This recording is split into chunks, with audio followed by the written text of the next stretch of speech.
بسم الله الرحمن الرحيم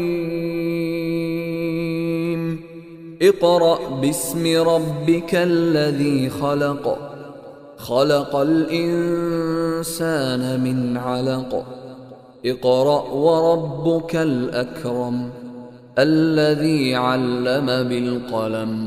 السلام عليكم ورحمة الله وبركاته. إن الحمد لله نحمده ونستعينه ونستغفره ونعوذ بالله من شرور أنفسنا ومن سيئات أعمالنا. من يهده الله فلا مضل له ومن يضلله فلا هادي له. أشهد أن لا إله إلا الله وأشهد أن محمدا عبده ورسوله. أما بعد فقد قال الله تعالى في القرآن الكريم والفرقان المجيد: أعوذ بالله من الشيطان الرجيم. بسم الله الرحمن الرحيم. يا أيها الناس اتقوا ربكم الذي خلقكم من نفس واحدة وخلق منها زوجها وبث منهما رجالا كثيرا ونساء واتقوا الله الذي تساءلون به والأرحام إن الله كان عليكم رقيبا.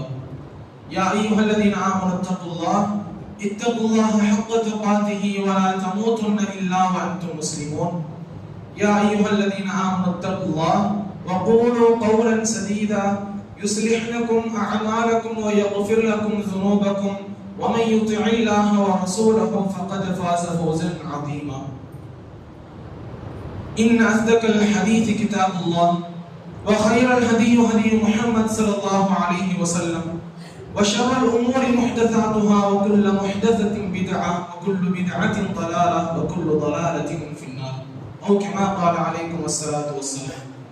புகழும் புகழ்ச்சியும் மாண்பும் மகத்துவம் மிக்க எல்லாம் வல்ல அல்லாஹ்வின் அடியார்களே, அந்த ஏக இறைவனுடைய வற்றாத பேரன்பும் பெரும் கருணையும் இந்த சத்திய இஸ்லாமிய மார்க்கத்தை ஐயாமுல் ஜாஹிலியா என்று அறியாமை கால சமூகத்திற்கு ஏகத்துவம் இதோ என்று அழைத்து வந்த அண்ணன் பெருமானார் முஹம்மது நபி அவர்கள் மீதும் அண்ணனாரினுடைய சொல் செயல் அங்கீகாரம் அனைத்தையும் தங்களது வாழ்வால் பின்பற்றி வாழ்ந்து மறைந்த உத்தம சத்திய சஹாபாக்கள் சஹாபிய பெண்கள் மீதும் தாபீன்கள் மீதும் உண்டாகட்டுமாக என்று பிரார்த்தித்தவனாக என்னுடைய இந்த ஜும்ஆ உரையினை ஆரம்பம் செய்கின்றேன். எல்லாம் வல்ல அல்லாஹ்வினுடைய அடியார்களே, அல்லாஹ்வின் தூதர் ஸல்லல்லாஹு அலைஹி வஸல்லம் அவர்கள் ஒவ்வொரு ஜும்ஆவினுடைய ஆரம்பத்திலும் இதா குல்த லிசாஹிபிக யௌமல் ஜும்ஆ அன்சித் வல் இமாம் யஹ்துப், ஒவ்வொரு ஜும்ஆவினுடைய உரையிலும் இமாம் உங்களிடத்தில் ஹுத்பா உரை நிகழ்த்தி கொண்டிருக்கும் பொழுது உன் அருகில் உள்ள உன்னுடைய சகோதரனிடமோ உன்னுடைய தோழனிடமோ வாய் மூடு என்று நன்மை ஏவினால் கூட ஃபகத் லகௌத, நீ வீணான காரியத்தில் ஈடுபட்டு விட்டாய் என்ற பொன்மொழியை நினைவூட்டியவனாக இந்த உரையை ஆரம்பம் செய்கின்றேன். எல்லாம் வல்ல அல்லாஹ்வினுடைய அடியார்களே, பொதுவாகவே இந்த உலகத்தில் அல்லாஹ் பல்வேறு கணக்கான மனிதர்களை படைத்திருக்கின்றான். அதை குறித்து தன்னுடைய திருமறையில் வர்ணித்து கூறும் பொழுது, யா அய்யுஹன் நாஸ், மனிதர்களே, இன்னா ஹலக்னாக்கும் மின் தகரின் வ உன்ஸா, உங்களை ஒரு ஆண் ஒரு பெண்ணில் இருந்து நாம் படைத்தோம். வஜஅல்னாக்கும் ஷுஊபன் வ கபாயில லிதஆரஃபு, நீங்கள் ஒருவருக்கொருவர் அறிந்து கொள்வதற்காக உங்களை பல கிளைகளாகவும் கோத்திரங்களாகவும் ஆக்கினோம். இன்ன அக்ரமக்கும் இன்தல்லாஹி அத்காக்கும், உங்களிடத்தில் மதிப்பிற்குரியவர் சிறந்திருக்கிறவர் யார் என்று தெரியுமா? அல்லாஹ்விடத்தில் இறையச்சமுடையவர் என்று அல்லாஹ் கூறுகின்றான். இன்னல்லாஹ அலீமுன் கபீர், அல்லாஹ் அறிந்தவனும் ஞானமிக்கவனுமாக இருக்கின்றான். அல்லாஹ் இந்த வசனத்தில் கூறும் பொழுது, இந்த மனிதர்களை நாம் எதற்காக படைத்திருக்கின்றேன், எப்படி மனிதர்களை ஒருவருக்கொருவர் அறிந்து கொள்வதற்காக பல கிளைகளாகவும் கோத்திரங்களாகவும் ஆக்கினேன் என்று சொல்லி அல்லாஹ் தன்னுடைய திருமறையில் வர்ணித்து கூறுகின்றான். அது மட்டுமல்ல, இந்த உலகத்தில் ஒரு மனிதன் எப்படி வாழ வேண்டும், எப்படி வாழக்கூடாது, அவருடைய வாழ்வியல் நெறிமுறை எப்படி அமைய வேண்டும், எப்படி அமையக்கூடாது என்பதை ஆணித்தனமாக அருள்மறை குர்ஆனின் வாயிலாக அல்லாஹ் மக்களுக்கு எச்சரிக்கையூட்டுகின்றான். அது மட்டுமல்ல, ஒரு மனிதன் இந்த உலகத்தில் வாழ வேண்டும், இந்த உலகத்தில் வாழ வேண்டும் என்று சொன்னால் அவனுடைய இலக்கு எதுவாக இருக்க வேண்டும்? ஒரு சிறுவனை தன்னுடைய வாழ்க்கையில் ஒரு தாய் தந்தை என்பவர்கள் எப்படி அமைத்துக் கொள்ள வேண்டும்? இந்த மார்க்க பிரச்சாரத்தின் பக்கம் அமைத்துக் கொள்ள வேண்டுமா, இந்த உலக மோகத்தின் பக்கம் அமைத்துக் கொள்ள வேண்டுமா என்பதையும் அருள்மறை குர்ஆனும் அல்லாஹ்வுடைய தூதரும் சட்டத்தை போடுகின்றார்கள். என்ன, ஒரு சிறுவன் எப்படி நம்முடைய வாழ்க்கையில் நேரான பாதையில் செல்ல வேண்டும், அவனுடைய வாழ்க்கை வழிமுறை என்பது எவ்வாறு அமைய வேண்டும், எவ்வாறு அமையக்கூடாது, பிற மனிதர்களிடத்தில் எப்படி பேச வேண்டும், எப்படி பேசக்கூடாது என்பதை ஒவ்வொருவரையும் ஆணித்தனமாக அருள்மறை குர்ஆனும் முஹம்மது நபியர்களும் மக்களுக்கு கூறுகின்றார்கள். இப்படி இருக்கும் பொழுது அல்லாஹ்வின் தூதர் ஸல்லல்லாஹு அலைஹி வஸல்லம் அவர்கள் ஒரு பயணத்தின் பொழுது இப்னு அப்பாஸ் ரலியல்லாஹு அன்ஹு அவர்களுக்கு பின்னால் முஹம்மது நபி அவர்கள் அமர்ந்து கொண்டிருக்கின்றார்கள். இருக்கும் பொழுது முஹம்மது நபி அவர்கள் அந்த இப்னு அப்பாஸ் இடத்தில் அவர் சிறுவராக இருக்கின்றார், அவரிடத்தில் கூறுகின்றார்கள், யா குலாம், சிறுவனே, உனக்கு ஒரு சில அறிவுரைகளை நான் அறிந்து கொள்கின்றேன், ஒரு சில அறிவுரைகளை உனக்கு நான் கூறுகின்றேன் என்று கூறினார்கள். அப்பொழுது இப்னு அப்பாஸ், யா ரசூலுல்லாஹ், கூறுங்கள், உங்களுடைய அறிவுரைகளை ஏற்றுக்கொள்வதற்காக நான் இருக்கின்றேன் என்று சொல்லி முஹம்மது நபி அவர்களை புகழ்கின்றார்கள். அதற்கு பிறகு முஹம்மது நபி ஸல்லல்லாஹு அலைஹி வஸல்லம் அவர்கள் கூறினார்கள், சிறுவனே, நீ அல்லாஹ்வை நீ அஞ்சிக்கொள், அல்லாஹ்வுடைய கட்டளைக்கு நீ அஞ்சிக்கொள். அதற்கு பிறகாக உன்னுடைய உதவி, உன்னுடைய தேவைகளை பூர்த்தி செய்வதற்காக அல்லாஹ்விடத்தில் நீ உதவி தேடு என்று சொல்லி முஹம்மது நபி அவர்கள் கூறுகின்றார்கள். யோசித்து பாருங்கள், இந்த உலகத்தில் வாழும் பொழுது ஒரு சிறுவன் என்பவன் தன்னுடைய தேவைகளை பூர்த்தி செய்வதற்காக, தன்னுடைய இன்ப மோகத்திற்கு, தன்னுடைய வாழ்க்கையை வழிவகுப்பதற்காக தன்னுடைய தாய் தந்தை இடத்தில் கேட்பான். கேட்கும் பொழுது தாய் தந்தை என்பவர்கள் ஒரு சில உதவியை செய்ய முடியும், ஒரு சில உதவியை செய்ய முடியாது. ஒரு தாய் தந்தை என்பவன் தன்னுடைய குழந்தைகளுக்கு எந்த அளவிற்கு விருப்பமானதை செய்வார்கள், தன்னுடைய குழந்தையின் பாசம் என்பது எந்த அளவிற்கு இருக்கும் என்று சொன்னால் தாயினுடைய பாசத்தை எடுத்துக் கொள்ளலாம். ஒரு தாய் தன்னுடைய மகனிடத்தில் எந்த அளவிற்கு பாசமாக இருப்பார், தன்னுடைய உடையை, தன்னுடைய உணவையும், தன்னுடைய இருப்பிடத்தையும் சுத்தமாக வைத்துக் கொள்வார். ஏன் என்று சொன்னால் என்னுடைய மகன் கஷ்டப்படக்கூடாது, என்னுடைய மகன் துன்பப்படக்கூடாது, அவனுடைய வாழ்க்கை எவ்வாறு அமைய வேண்டும் என்பதை நான் தேர்ந்தெடுத்து தருவேன் என்ற அளவிற்கு தாயின் போல் போராடக்கூடியவராக இருப்பார். அதற்கு மேலாக அல்லாஹ் தன்னுடைய திருமறையில் கூறுகின்றான், தாயை விட்டு தன்னுடைய குழந்தையை எப்படி சுமந்தால் தன்னுடைய பெற்றோரை குறித்தும் மனிதனுக்கு நாம் அறிவுறுத்தியுள்ளோம். தன்னுடைய தாய் அவனை சிரமத்திற்கு மேல் சிரமப்பட்டு, சாதாரண வழியில், சாதாரண துன்பம் அல்ல, சிரமத்திற்கு மேல் சிரமப்பட்டு சுமந்தார் என்பதை அல்லாஹ் தன்னுடைய திருமறையில் வர்ணித்து கூறுகின்றான். அதற்கு பிறகு 10 ஆண்டுகள் அவனை சுமந்தால், அதற்கு பிறகு 2 ஆண்டுகள் அவனுக்கு பாலூட்டினார். தன்னுடைய சிரமத்தையும் துன்பத்தையும் எல்லாவற்றையும் இழந்துவிட்டு என்னுடைய மகன் சிறப்பாக இந்த உலகத்தில் வாழ வேண்டும், மிகவும் கண்ணியத்துடன் என்னுடைய மகன் வாழ வேண்டும் என்பதற்காக தாய் என்பவன் ஓடக்கூடியவளாக இருப்பார். அதற்கு மேல் தன்னுடைய தந்தையுடைய பாசத்தை எடுத்து பார்த்தோம் என்று சொன்னால், என்னுடைய மகன் யாரிடத்திலும் கஷ்டப்படக்கூடாது, யாரிடத்திலும் திட்டு வாங்கக்கூடாது, யாரிடத்திலும் கையேந்த கூடாது என்ற அளவிற்கு தந்தை என்பவர் தன்னுடைய மகனுக்கு ஓடோடி உழைக்கக்கூடியவராக இருப்பார். அதற்கு மேலாக தந்தை என்பவர் தன்னுடைய மகனுக்கு நம்பிக்கையூட்டக்கூடிய ஒரு சிறந்த ரோல் மாடலாக இருப்பார். ஒரு சிறு வயதிலிருந்து ஒரு 13 வயது வரை ஒரு தந்தை என்பவர் தன்னுடைய மகனுக்கு ரோல் மாடலாக இருப்பார். எந்த அளவிற்கு என்று சொன்னால், பாப்பா எந்த அளவுக்கு தலையை சீவுவாங்க அதே போல செய்வாங்க. அதற்கு பிறகு சட்டையை எப்படி எல்லாம் மாற்றாங்களோ அதே போல சட்டையை மாற்றுவாங்க. அந்த அளவிற்கு தந்தையை ரோல் மாடலாக வைக்கக்கூடிய அளவிற்கு சிறுவன் என்பவன் ஒரு 13 வயதை அடையும் வரை தன்னுடைய தந்தையை ரோல் மாடலாக எடுத்துக் கொள்வான். அதற்கு பிறகு 13 வயதை அடைந்ததற்கு பின்பாக பதின் பருவம், ஒரு இளமை பருவத்தை ஒரு மனிதன் அடைந்ததற்கு பிறகாக யாரை ரோல் மாடலாக எடுத்துக் கொள்வான்? இந்த உலகத்தில் வாழக்கூடிய ஒவ்வொரு மனிதனும் சிந்திக்க வேண்டும். ஒரு குழந்தை என்பவர் தன்னுடைய சிறு வயதிலிருந்து தன்னுடைய முதுமை வயது வரை எந்த அளவிற்கு யாரை ரோல் மாடலாக எடுத்துக் கொள்ள வேண்டும் என்பதை மறந்துவிட்டு இந்த உலக மோகத்தின் பக்கம் விழுந்து விட்டார்கள். அந்த 13 வயதை அடைந்ததற்கு பின்பாக, ஒரு இளைஞன் என்ற ஒரு பருவத்தை அடைந்ததற்கு பின்பாக ஒரு மனிதன் யாரை ரோல் மாடலாக எடுத்துக் கொள்வான்? இன்றைக்குள்ள காலகட்டத்தில் பார்த்தால் சினிமா மோகம். இந்த சினிமா மோகத்தின் பக்கம் ஒவ்வொரு இளைஞர்களும் ஒவ்வொரு சிறுவர்களும் தன்னுடைய வாழ்க்கையை இழந்து கொண்டிருக்கின்றார்கள். ஒவ்வொரு கூத்தாடிகளை நோக்கியும் இவன் தான் என்னுடைய ரோல் மாடல், இவனை தான் என்னுடைய வாழ்க்கை முன்னோடியாக எடுத்துக்கொள்வேன், இவனை மாதிரி தான் பேசுவேன், இவனை மாதிரி தான் தலைமுடியை வெட்டுவேன், இவனை மாதிரி தான் என்னுடைய உடையை அமைத்துக் கொள்வேன் என்று சொல்லி அசிங்கமான செயல்களையும் ஆபாசமான செயல்களையும் இன்றைக்குள்ள இளைய சமூகம் என்பது வாழ்க்கையில் முன்னெடுத்துக் கொண்டிருக்கின்றது. அது மட்டுமல்ல, ஒரு மனிதன் என்பவன் எப்படி வாழக்கூடாது என்பதையும் அந்த சினிமா கூறுகின்றது. அதை பிரகாரம் தான் இன்றைக்குள்ள இளைய சமூகம் சென்று கொண்டிருக்கின்றார்கள்.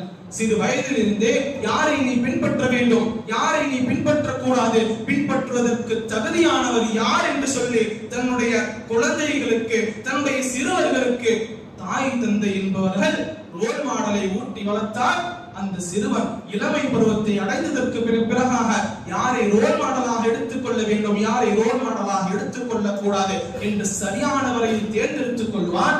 அதையெல்லாம் விட்டுவிட்டு இந்த உலகத்தில் இவனுடைய மனம் MBBS படிக்கணும், அவன் கலெக்டர் ஆகணும், அவன் நல்ல முறையில் இந்த உலகத்தில் ஒரு பட்ட படிப்பை படிக்கணும்னு சொல்லிட்டு ஓடோடி உழைக்கின்றீர்களே, நன்றாக யோசித்து பாருங்கள்.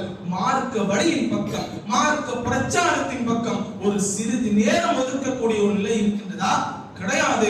ஏன் என்று சொன்னால், கல்யாணம் பண்ணணும் கூட ஒரு டிகிரி வேணும், அந்த டிகிரியை வச்சுதான் பொண்ணு கொடுப்பாங்க.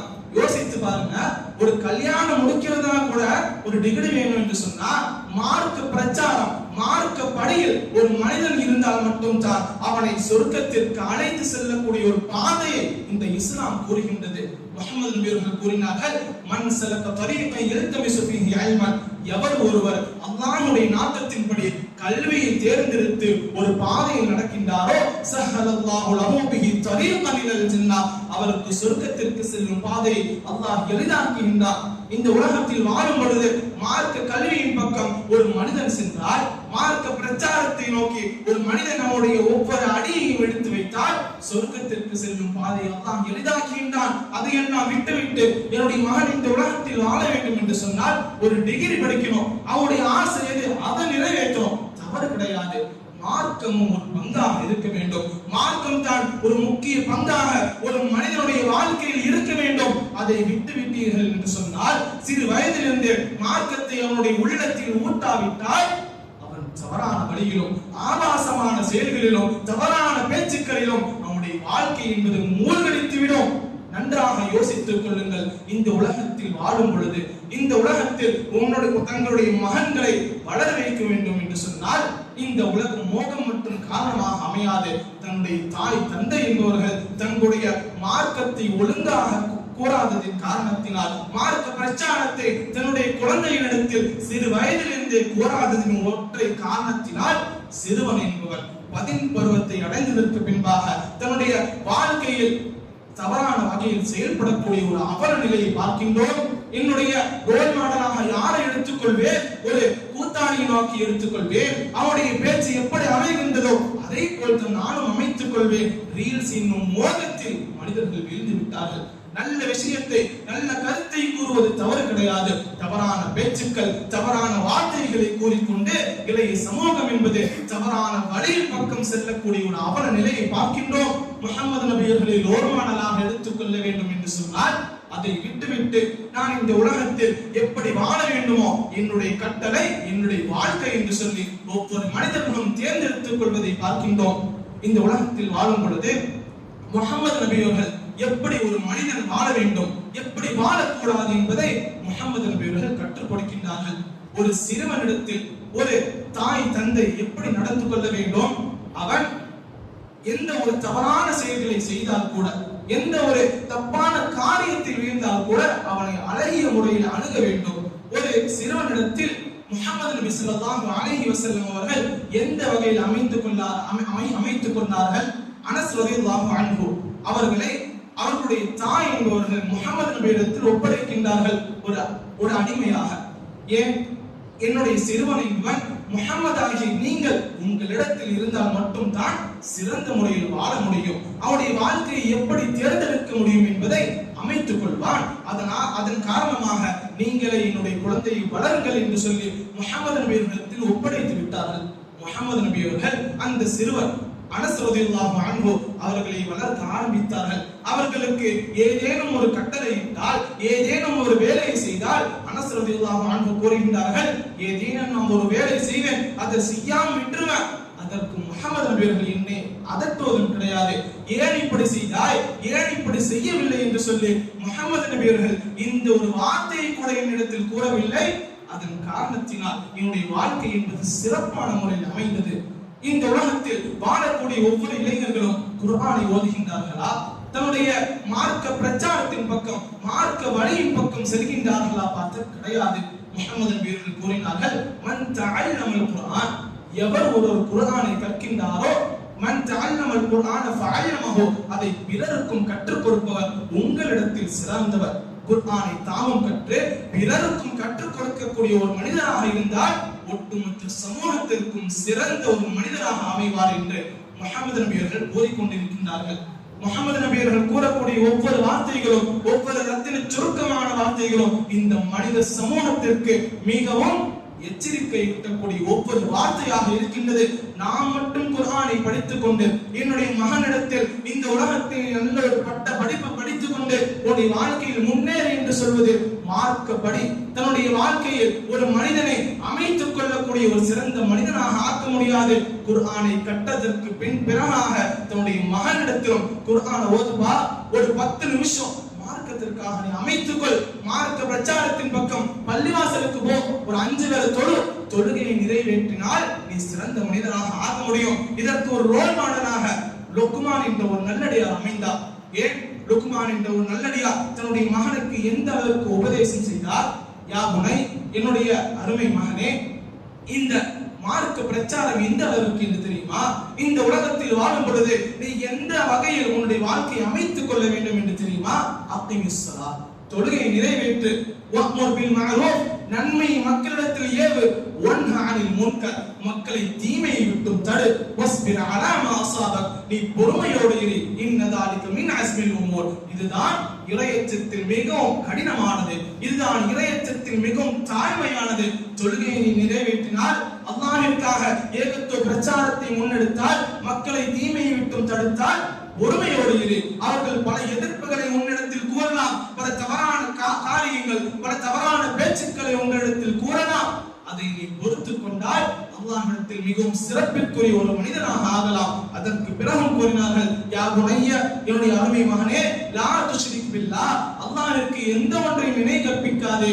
ஏனென்று சொன்னால், இன்ன ஷிர்க லதுல்முன் அதீம், அந்த இணை வைப்பான காரியம் இருக்கின்றதே, அல்லாஹ்விற்கு இணையாக ஒரு கல்லையோ ஒரு மண்ணையோ ஒரு சிலையோ நீ கூறுகின்றாயே, அது மிகவும் அநியாயமானது, மிகவும் அக்கிரமமானது என்று சொல்லி தன்னுடைய மகனிடத்தில் இஸ்லாமிய மார்க்கத்தை தன்னுடைய மகனிடத்தில் கூறுகின்றார்கள். யோசித்து பாருங்கள், இன்றைக்குள்ள காலகட்டத்தில் நம்முடைய மகனுக்கு பள்ளிவாசலுக்கு போவா, தொழு என்று சொல்லக்கூடிய ஒரு மனப்பான்மை தன்னுடைய தந்தையிடத்திலோ தன்னுடைய தாயிடத்திலோ வருகிறதா?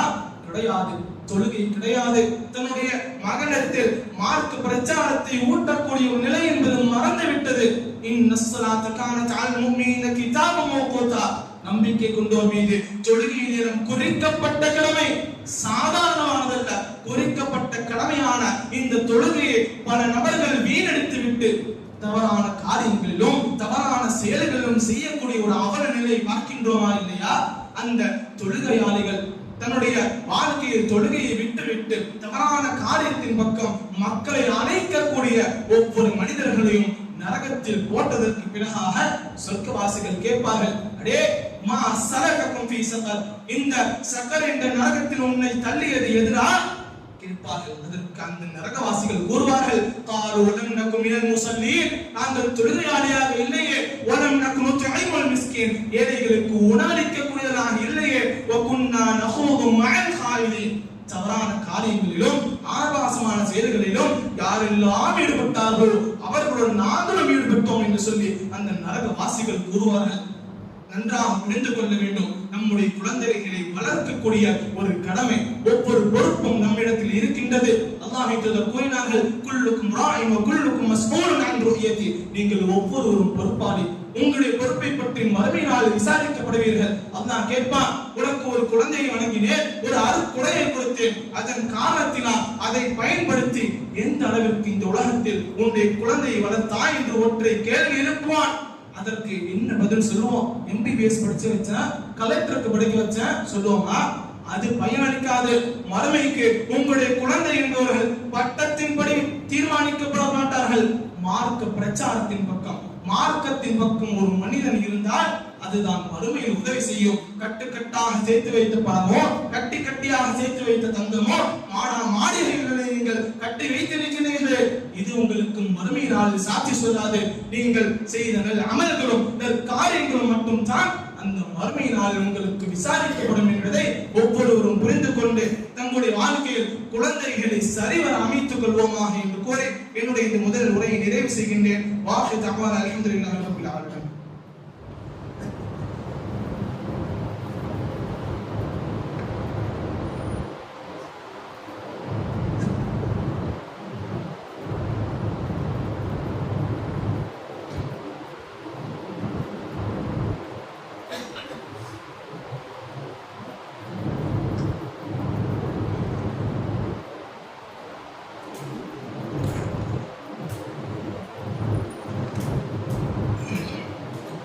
எல்லாம் அல்ல அல்லாஹ்வுடைய அடியார்களே,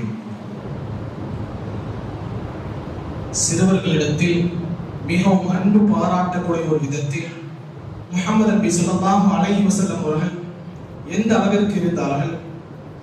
தங்களுடைய வாழ்நாட்களில் ஒவ்வொரு மனிதனும் எந்த அளவிற்கு தன்னுடைய மகனை வளர்க்க வேண்டும், எந்த அளவிற்கு வளர்க்க கூடாது என்பதை முஹம்மது நபி ஸல்லல்லாஹு அலைஹி வஸல்லம் அவர்கள் எல்லா நிலையிலும் மக்களுக்கு எச்சரிக்கை ஊட்டுகின்றார்கள்.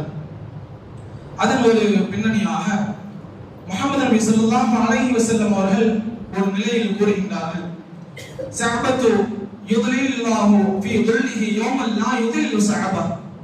அந்த மறுமை நாளில் யாருக்கும் நிழலே இல்லாத ஒரு நாளில் அல்லாஹ் ஒரு நிழலை கொடுப்பான். அதற்கு பிறகு அது யார் என்று தெரியுமா? அது ஒரு 7 அடியார்களுக்கு தன்னுடைய நிழலை கொடுப்பான். என்ன? அல் இமாமு ஆதில், நேர்மையுள்ள ஆட்சியாளர். அதற்கு பிறகு வஷாபுன் நஷ்அத ஃபீ இபாதத்தில்லாஹ், அல்லாஹ்வுடைய வணக்கத்தின்படி, அல்லாஹ்வுடைய நினைவு கூறலின்படி ஒரு இளைஞன் வாழ்ந்த ஒரு வரலாற்றை முஹம்மது நபி ஸல்லல்லாஹு அலைஹி வஸல்லம் அவர்கள் கூறுகின்றார்கள். அதற்கு பிறகு வரஜுலுன் கல்புஹு ஃபீ முஅல்லிகில் மசாஜித், பள்ளிவாசலோடு தொடர்பு கொள்ளக்கூடிய ஒரு மனிதர் என்று முஹம்மது நபி அவர்கள் கூறினார்கள். அதற்கு பிறகு வரஜுலானி தஹாமு ஃபில்லாஹ் இஜ்மஅ அலைஹி தஃபர்ரகஹு அலைஹி, ஒரு 2 மனிதர்கள் தங்களுடைய அல்லாஹ்விற்காக சேர்ந்து அல்லாஹ்விற்காக ஒன்று கூடி அல்லாஹ்விற்காக பிரிந்த 2 மனிதர்கள். அதற்கு பிறகு வரஜுலுன் தொல்லபுஹு இம்ராஅத்து தாத் முஸல்லிமி வஜமால், அழகும் அந்தஸ்துடைய ஒரு பெண் தவறான வகையில் உங்களை அழைத்தால் கால மஆதல்லாஹ் கால அகாஃபுல்லாஹ், அல்லாஹ்விடத்தில் நான் அஞ்சிக் கொள்கின்றேன், அல்லாஹ்விற்காக நான் அஞ்சிக் கொள்கின்றேன் என்று சொல்லக்கூடிய ஒரு மனிதர். அதற்கு பிறகு முஹம்மது நபி அவர்கள் கூறினார்கள், வரஜுலுன் தஸத்தக பிஸித்கின் ஃபஅகாஃபு அலைஹி, வலதுகரம் செய்யக்கூடிய தர்மத்தை இடதுகரம் அறியாத அளவிற்கு செய்ய வேண்டும். அதற்கு பிறகு வரஜுலுன் தக்கரல்லாஹு ஹாலியன் ஃபகாலத்துன் இபாதா, அதற்கு பிறகு கூறுகின்றார்கள், தனிமையில் அல்லாஹ்விடத்தில் அழுது தன்னுடைய குறையை அல்லாஹ்விடத்தில் பறைசாற்றும் விதமாக தனிமையில் எவர் ஒருவர் அமைத்துக் கொண்டாரோ அவருக்கு மறுமையில் எந்த ஒரு நிழலும் இல்லாத அந்த சுட்டரிக்கும் நரகத்திற்கும் முன்னாக அந்த சூரியன் உங்களை தலைக்கு அருகாமையில் வைக்கக்கூடிய ஒரு நிலையில் அல்லாஹ் தன்னுடைய அர்ஷின் நிழலை 7 சாரார்களுக்கு கொடுப்பான். அதில் ஒருவர் தான் அல்லாஹ்வின் வணக்கத்தின்படி வளர்ந்த ஒரு இளைஞர். அல்லாஹ்வின் வணக்கத்தின்படி ஒவ்வொரு இளைஞர்களும் தன்னுடைய வாழ்க்கையை அமைத்துக் கொள்ள வேண்டும். இந்த உலகத்தில் வாழும் பொழுது ஒவ்வொரு பெற்றோர்களும் தன்னுடைய மகனுக்கு எதை ஊட்டி வளர்க்கின்றார்கள், இந்த உலகத்தில் எப்படி வாழ வேண்டும் என்று கூறுகின்றார்கள். இந்த உலகத்தில் வாழக்கூடிய ஒரு மனிதன் எப்படி செயல்படுவானோ அதே போல் மறுமையில் எப்படி செயல்பட வேண்டும், எப்படி செயல்படக்கூடாது, எப்படி உங்களுடைய வாழ்க்கை என்பது இபாதத் நற்காரியங்கள் பக்கம் நற்செயல்களின் பக்கம் அமைத்துக் கொள்ள வேண்டுமோ அதையும் தன்னுடைய மகனுக்கு ஊட்ட வேண்டும் என்று சொல்லி முஹம்மது நபி அவர்கள் கூறினார்கள். அதற்கு பிறகு பதவியும் அந்தஸ்தும் உடைய ஒரு பெண் உங்களை தவறான முறையில் அழைத்தால் அகாஃபுல்லாஹ், அல்லாஹ்விற்கு நான் அஞ்சிக் கொள்கின்றேன், அல்லாஹ்விற்கு மிகவும் நான் பயப்படுகின்றேன் என்று சொல்லக்கூடிய ஒரு நிலையில் உள்ள மனிதர்களுக்கு அடியார்களுக்கு அல்லாஹ் மறுமையில் தன்னுடைய அரிசின் நிழலை கொடுப்பான். இன்றைக்குள்ள காலகட்டத்தில் தவறான செயல்களும் ஆபாசமான பேச்சுக்களும் ஆபாசமான செயல்களின் பக்கம் மனித சமூகம் சென்று கொண்டிருக்கின்றது. அசிங்கமான செயல்களும் ஆபாசமான செயல்களின் பக்கம் தான் மனித சமூகம் சென்று கொண்டிருக்கின்றது. கள்ள காதலுக்கும் கபட நாடகத்திற்கும் அடித்தளமிட்டு அஸ்திவாரமிட்டு இளைய சமூகம் ஒரு பக்கம், இந்த மாய உலகத்தை மமதையோடு கழித்துக் கொண்டிருக்கும் மனித சமூகம் ஒரு பக்கம், விபச்சாரம், கற்பழிப்பு, வட்டி, மது, சூடாட்டம், ஆட்டம், பாட்டம், கொண்டாட்டம், இன்னிசை, ஈராயிசை போன்ற தவறான செயல்கள், மார்க்கம் காட்டி தராத செயல்களை செய்யக்கூடிய மனித சமூகம் ஒரு பக்கம். நன்றாக புரிந்து கொள்ளுங்கள். இந்த உலகம் தான் என்று சொல்கின்றீர்களே, இந்த உலகம் என்பது அல்லாஹ்வுடைய திருமறையில் கூறுகின்றார், ஏமாற்றக்கூடிய இன்பங்களை தவிர வேறு எதுவும் கிடையாது. இந்த உலக வாழ்க்கை என்பது வீணும் விளையாட்டும் தவிர வேறு எதுவும் கிடையாது. நிரந்தரமானது, நித்தியமானது, மிகவும் மகிழ்ச்சிகரமானது மறுமைத்தான். இந்த உலகம் என்பது பயிற்சிக்கலாம், மறுமை என்பது வெற்றிக்கலாம். அதை ஒவ்வொரு மனிதரும் தங்களுடைய உள்ளங்களில் ஆணித்தனமாக புரிய வைத்துக் கொள்ள வேண்டும். தொழுகை, நோன்பு, ஸகாத், ஹஜ், கலிமா, லா இலாஹ இல்லல்லாஹ் முஹம்மது ரசூலுல்லாஹ் என்ற ஏகத்துவ கலிமாவை மொழிந்து கொண்டிருக்கும் ஒவ்வொரு மனிதர்களும் அல்லாஹ்விடத்தில் கேள்வி எழுப்பப்படுகிறீர்கள். உங்களுக்கு கொடுக்கப்பட்ட அருட்கொடைகளை எவ்வாறு நீங்கள் பயன்படுத்துகின்றீர்கள்? உங்களுக்கு கொடுக்கப்பட்ட ஒவ்வொரு பதவியையும் வைத்து நீங்கள் எவ்வாறு அமைத்துக் கொண்டீர்கள் என்று ஒவ்வொரு கேள்வியாக அல்லாஹ் எழுப்புவார். அதற்காக நாம் தயாரித்துக் கொள்ள வேண்டும். நம்முடைய குழந்தைகளையும் உற்றார் உறவினர்களையும் மார்க்க பிரச்சாரத்தின் பக்கம், மார்க்க கொள்கையின் பக்கம் ஒவ்வொருவரும் அமைத்துக் கொள்ள வேண்டும் என்று கூறிக்கொண்டு என்னுடைய இந்த ஜும்ஆ உரையினை நிறைவு செய்கின்றேன். வாஹித் அல்ஹம்துலில்லாஹி ரப்பில் ஆலமீன். அஸ்ஸலாமு அலைக்கும் வரஹ்மத்துல்லாஹி வபரகாத்துஹு.